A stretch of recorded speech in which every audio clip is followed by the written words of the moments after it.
Viewers and subscribers, welcome back to Beating the Press podcast. I am your host, Rafa. Now, today we're going to be reviewing the two big games that took place on the weekend. First up, we have Manchester City beating Newcastle 2-0. And then, of course, the big one which took place on Sunday, Liverpool running away 7-0 winners over Manchester United. Now, joining me this evening to review these two matches, we have with us Speedy. Big up to the viewers and subscribers, Wonderful week. We also have returning to the platform the Crystal Ball man, Carey. Yes, viewers and subscribers, I have several reasons why I'm here. Can't wait to tell you. And of course, we have Leon. Third week viewers, but we move. We move indeed, and we're going to jump straight into it. We're going to first take a look at the Manchester City versus Newcastle fixture, which of course ended with Newcastle running away 2-0 victors. Speedy, what were your thoughts on this game in particular, and of course the result?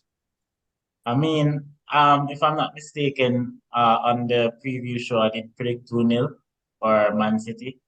So, I'm happy that my prediction came to fruition. It can't just be given Arsenal the title like that. I thought, Newcastle had chances in the game. I don't think they took those chances. City being as they are, they're going to take the chances. So, I thought it was a good victory for City. Yes, definitely. City keeping the pressure on Arsenal there. Arsenal, of course, coming from behind and, coming away winners, dramatic fashion, of course.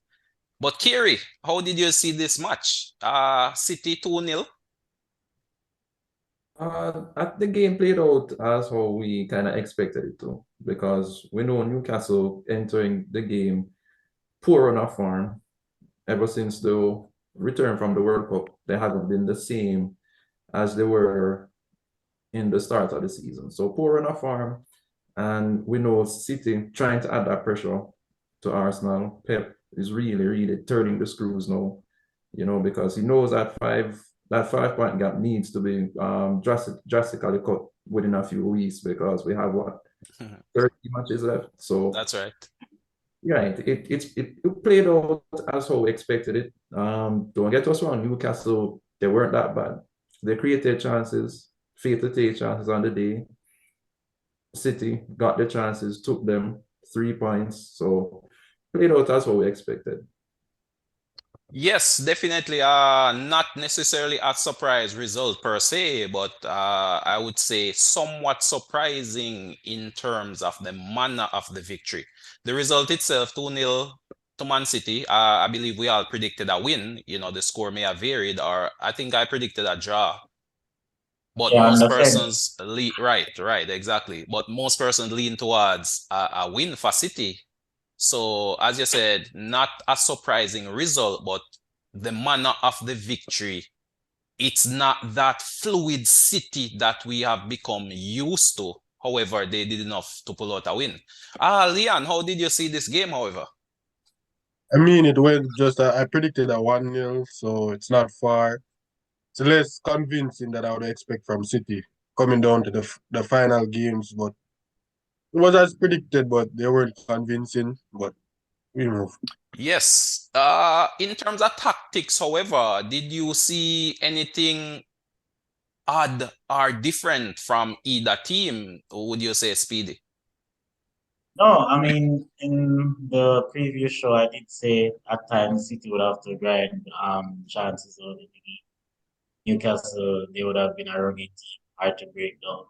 So, in my opinion, the game played true to form. Indeed it did. But Kerry, I saw Newcastle making a few changes with the starting lineup. I believe in the preview you were looking for Isak in particular to get that starting berth over Wilson. But we saw Wilson was selected ahead of him. What's your take on the tactics employed by both teams? I think Eddie Holt, he probably overthink a little bit, but we're saying that now because Newcastle didn't take the chances. I believe the changes he made, if Newcastle took their chances and got a point or even 3 points, the complexion would have been totally different. We would have said, wow, brilliant in the lineup, because they did create the chances. They could have scored, didn't take the chances. So tactically, it wasn't bad. I liked when Pep kind of made that bold decision, bringing Bernardo Silva into the game at that point. That's when City kind of started turning the screws a bit. He came on and within 5 minutes or 3 minutes or so, he scored. So, Yes. Pep got it right once again. But as I said, it wasn't convincing from Man City, but they did it. Yes, definitely. Yes, in the preview, Leon, you did mention that you're looking for Walker to start. So it was. What did you think of his performance in particular? And the performances of the key players. I think yes, I predicted Walker to start because of the threat of Maximilian just Newcastle overall on the counter. But I think he was kind of he was okay, not convincing, not the Walker of old, but the game played out as City trying to dominate possession, Newcastle settling in like a mid block to force transitional errors to catch City on the counter. They had few chances, but they lacked that final third pass. So yeah. Yes, definitely. I would say Newcastle missed a few key chances. I recall Linton missing one, and of course that big one from Wilson. So Long it could have stop been as a well. different game. As Carey mentioned, Newcastle did manage to carve out a few openings, but it was the clinical nature of the City strikers, Foden and of course Bernardo, two clinically taken goals. That was the difference in the game. But Speedy, in terms of the key talking points, what were some of those you saw in this fixture? Some of the key talking points. Um, People should not necessarily worry about City not playing as exceptional as they've done in the previous seasons. I think we're at the business end of the season now. It's time to grind out results. I see the media as well as they use the grinding out results for certain things like their needs. That's the major thing I think media. Oh, you're cutting out a bit there, Speedy. Repeat that last point you made there. Yeah, I'm saying that's the major thing I got from the weekend in terms of stories, like saying that City and playing as a youth. I don't really think that's a big issue, honestly. Got you. Okay, yes. Yeah, I mean, at this point in time, it's really about the results and getting those 3 points and not necessarily the champagne football that, As you know, Liverpool would have, I guess. Indeed. But Kerry, in terms of the key talking points, did any particular player stand out for you in that game?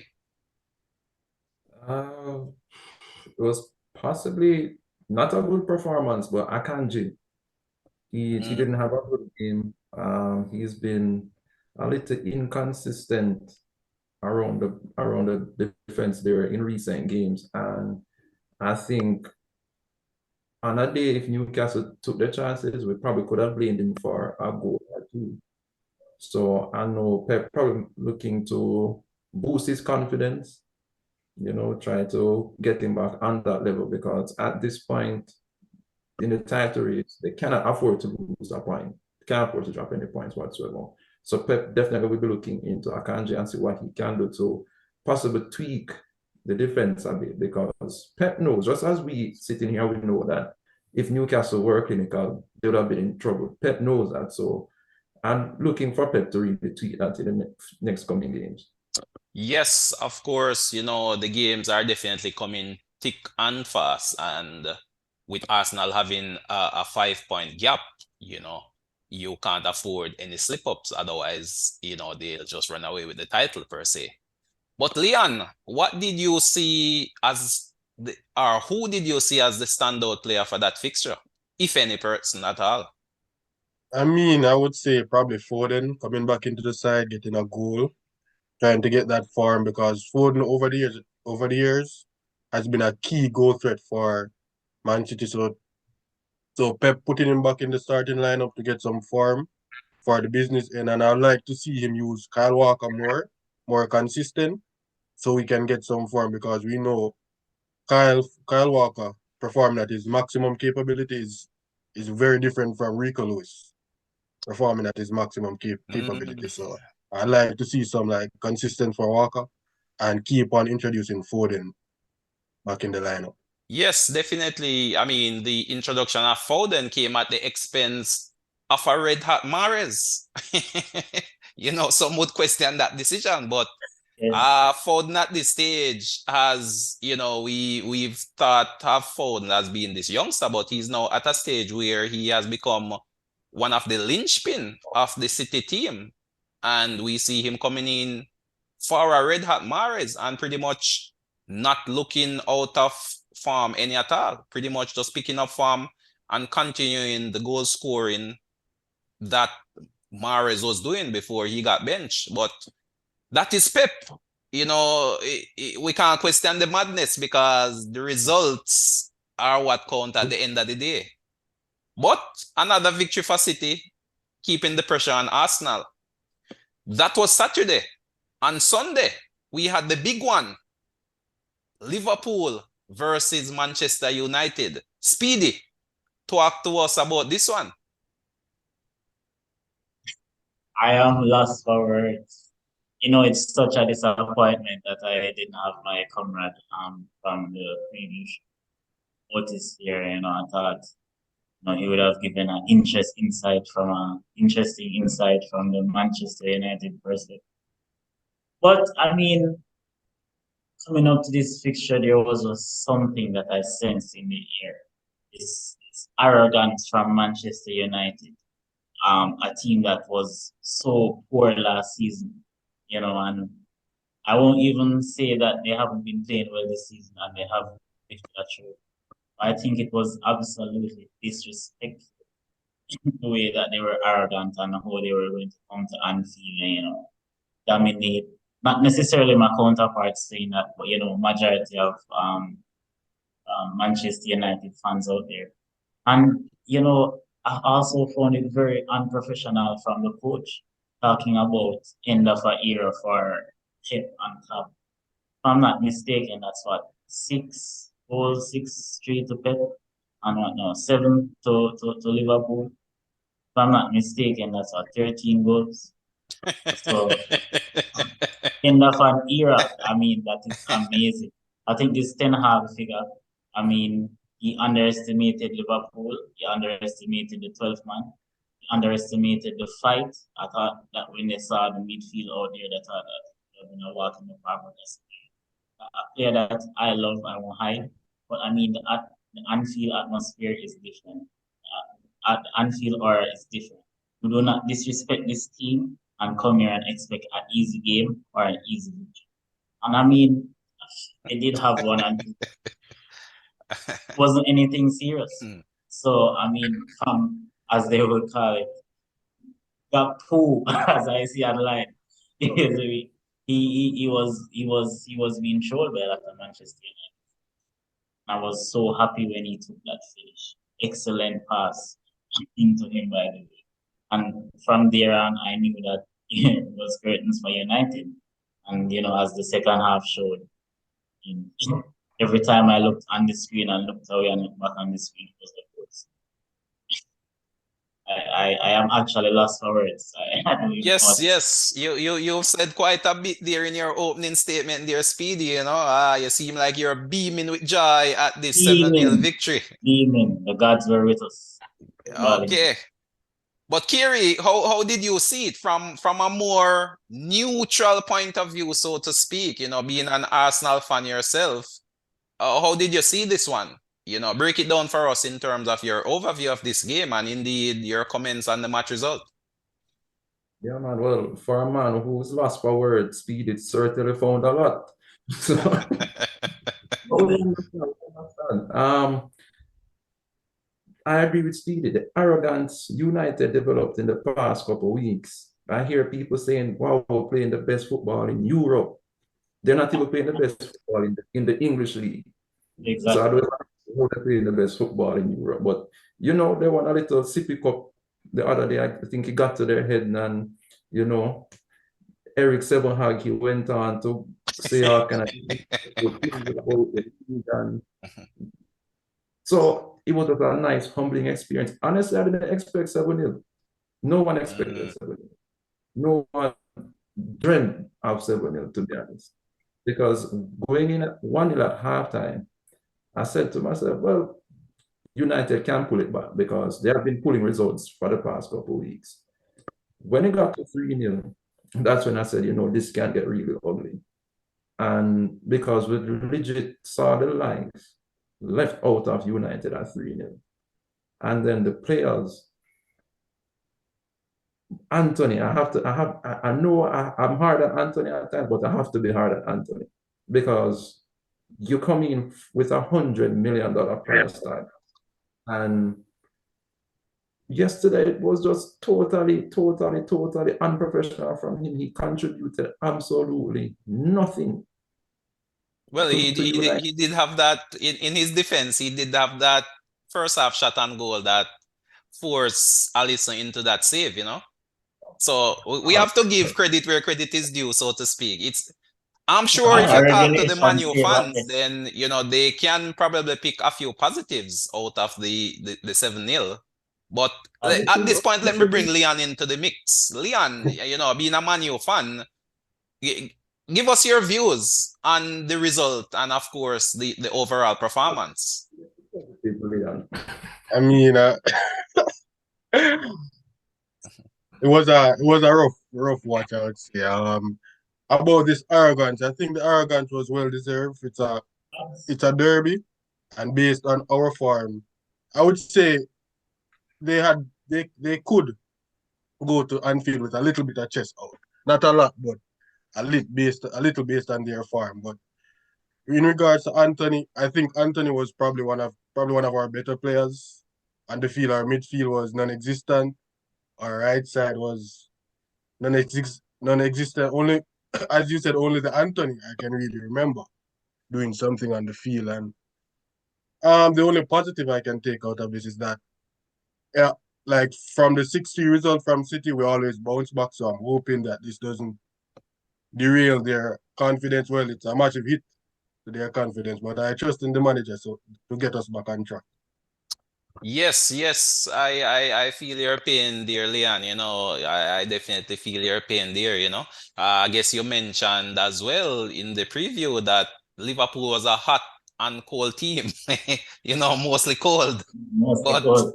it seems on Sunday they were scorching, 7 unanswered goal, as Carey mentioned.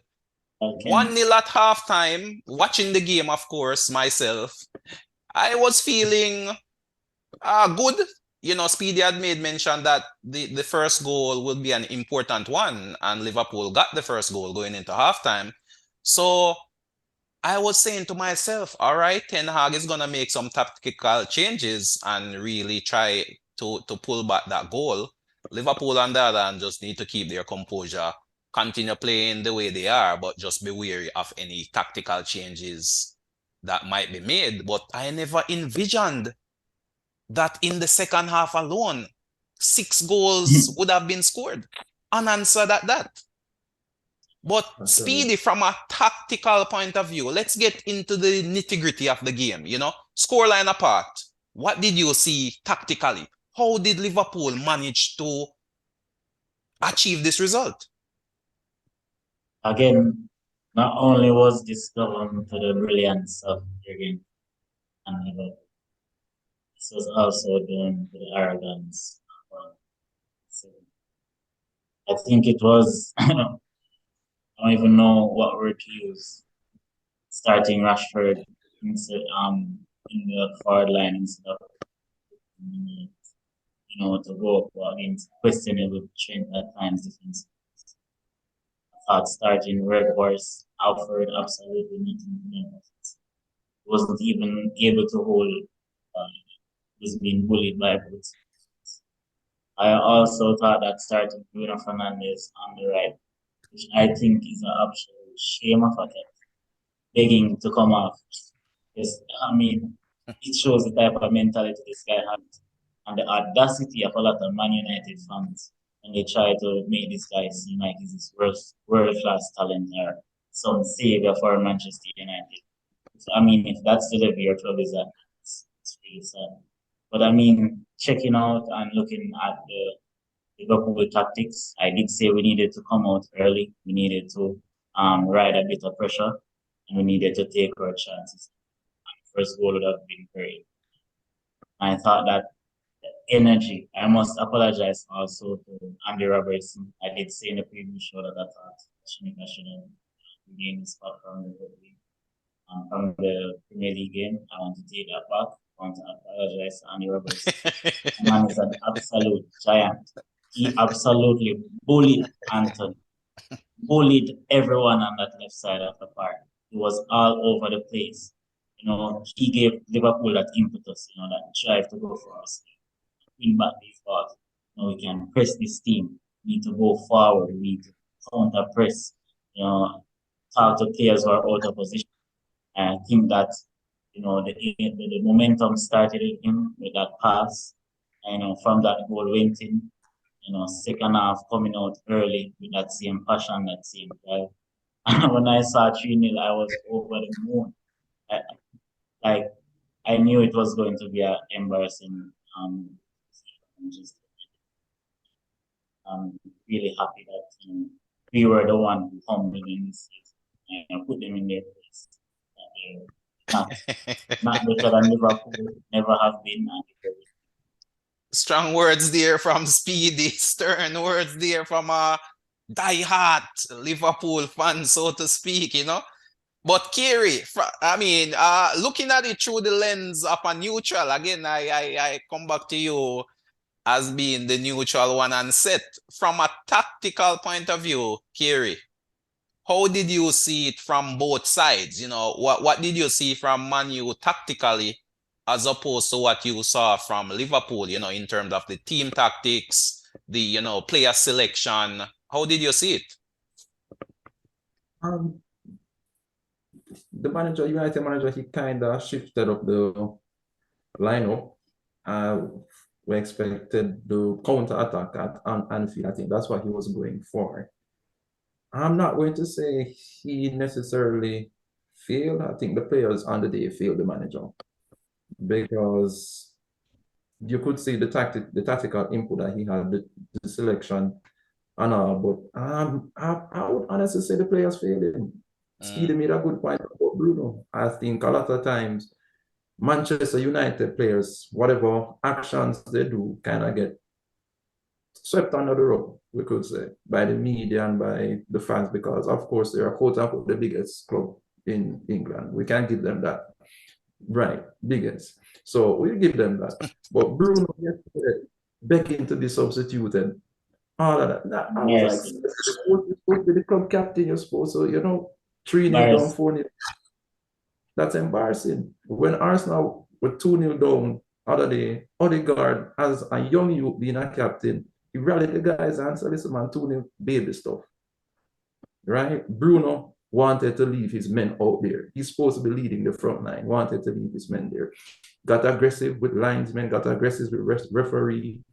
We could say physically assault the referee. He did physically assault the referee. That is, the linesman. But we are here to beat the press. The mainstream media haven't been showing this, and he put hands on the linesman, and it's like as if nothing happened. Any other player did that, it would have been a card and possibly even suspension. So to me, that was a key talking point, which didn't get any talking about. May I interject? Yes, I'll bring you in at this point, Leon, definitely. About that incident with Bruno manhandling the ref. I'm not sure what the referee name is that comes on Sky Sports to review VAR decisions. I think he said one of the major reasons why Bruno didn't get carded, it was because the referee first manhandled him. So you Oh, guys can okay. go and check. Oh, Yeah, the you guys can linesman. go and check that. Yeah, the linesman first manhandled him. You guys can check that fact, and that's the only thing I want to So interject. was it squashed or will both be fined? I heard the FA was looking into it. The FA is looking into it. Looking into it. Yeah, looking But into Leon, it. on that point, just to bring you in at this point, I mean, in terms of tactically and in terms of team selection, how did you see it from a Man U point of view? Did Ten Hag get it wrong, or what was the situation?